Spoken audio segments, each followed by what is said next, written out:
Hey, if you're looking to start a convenience store and you have been asked by a potential lender or investor for a set of financial projections, then you have come to the right place because we have created a financial projection template built specifically for convenience stores. And I'm going to walk you through how to use this template, how to fill it out.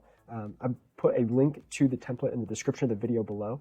And also, if you stick around with us to the end of the video, I'm going to point out where you can get access to a coupon code to be able to get a discount on the template as well.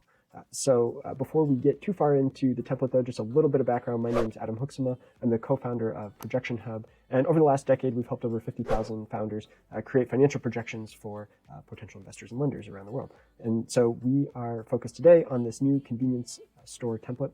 And I'm going to go ahead and walk you through that now. Okay, so we are starting here on the At a Glance tab, and this is kind of the end of the process. So after we have entered in all of our assumptions for our revenue and our expenses, this is what you're going to get. A nice profit and loss at a glance, some key summary data for the convenience store, some key industry ratios, and some graphs and charts that will be helpful to throw into a pitch deck or business plan as well.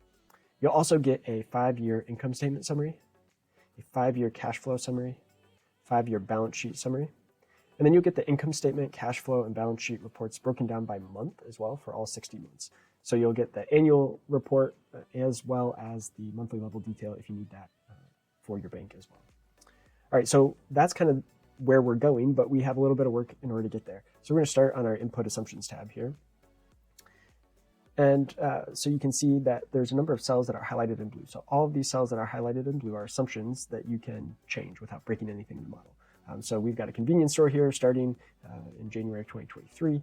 And this template is actually a multi-unit convenience store template. So you can actually add multiple stores. So if you want to build out a chain of stores over a period of time, you can do that. Now, you could also just have one individual unit, and that would be just fine as well. But I have put in some default data here that is kind of the assumption that we're going to open 3 stores over a period of a couple years.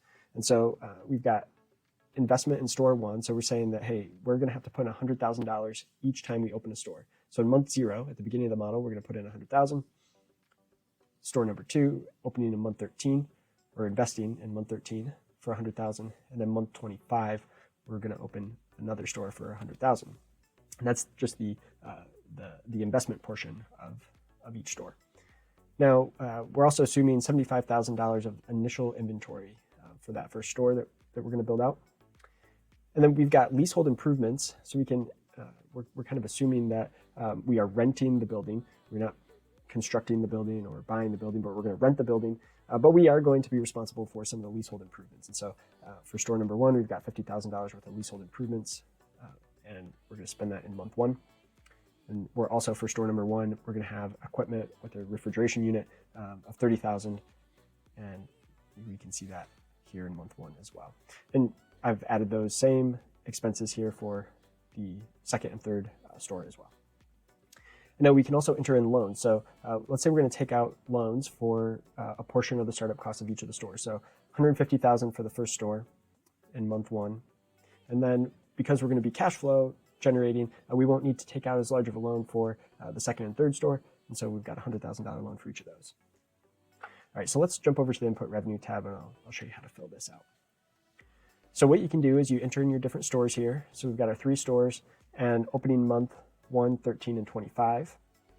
And then in this field, we can say how many visitors is the store going to get per day do we expect? And what you could do is if you thought, hey, it's going to take us a little time to kind of ramp up and build up in terms of the number of visitors at the store, you could do something like, hey, in year 1, we think we're going to get 250 a day. And then year 2, maybe 275 a day. And then by year 3, we kind of stabilize at our steady state of 300 a day, as an example.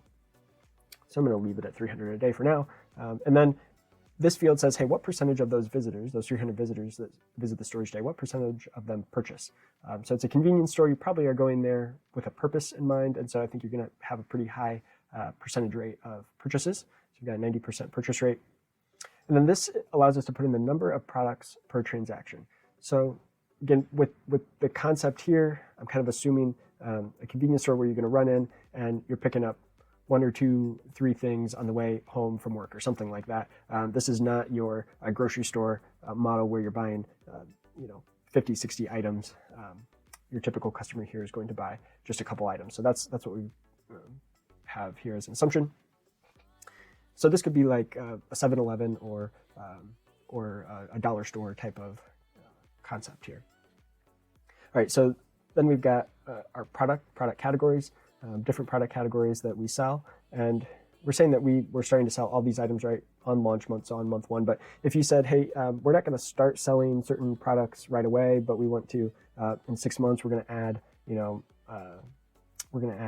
lottery tickets in 6 months or something like that, you could change this to month 6, for example.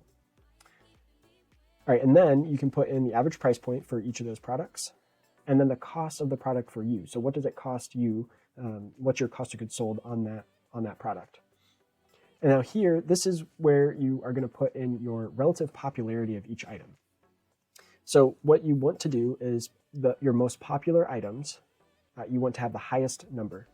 So for example, if we said, what you can do is you can add up all the numbers here. So we have 21. This adds up, all these numbers add up to 21. So what we're saying here is that 5 out of 21 items that are sold are tobacco products. 1 out of 21 items that are sold are alcohol. 3 out of 21 are packaged food, and so on. So you're basically just setting your kind of pro rata portion of the different products with this. If you sell 10 different products and they all sell exactly the same kind of amount, then you just put 1 in for all different all of the 10 products, and you'd be set to go.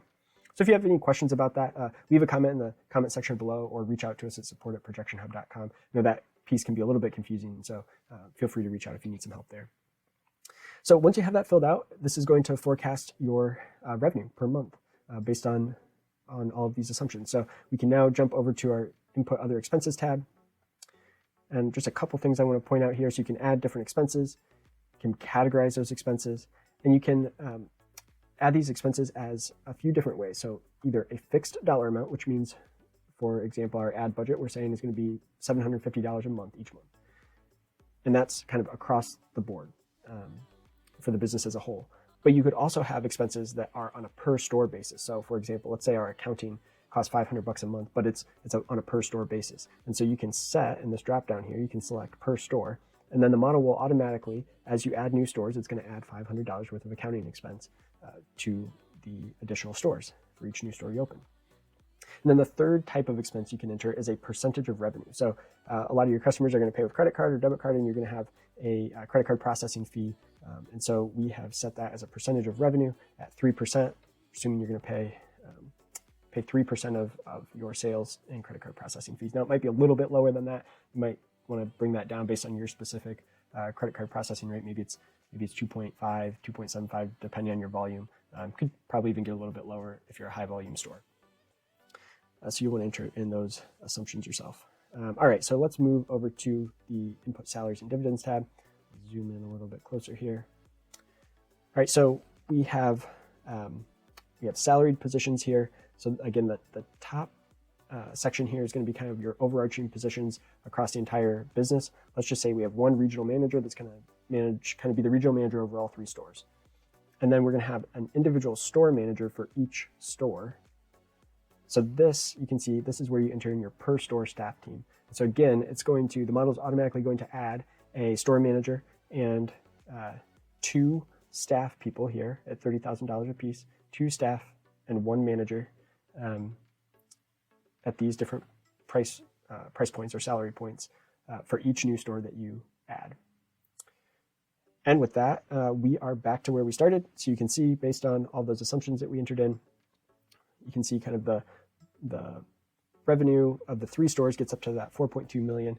We start out with just squeaking by a net income of 1%, going up to 30% net income by the end. Now you'll want to make sure that you understand, it really depends on the market and the specific types of products that you're selling, what you should expect in terms of industry ratio. So you want to do your own research on what seems like a reasonable profit margin percentage for your particular convenience store concept.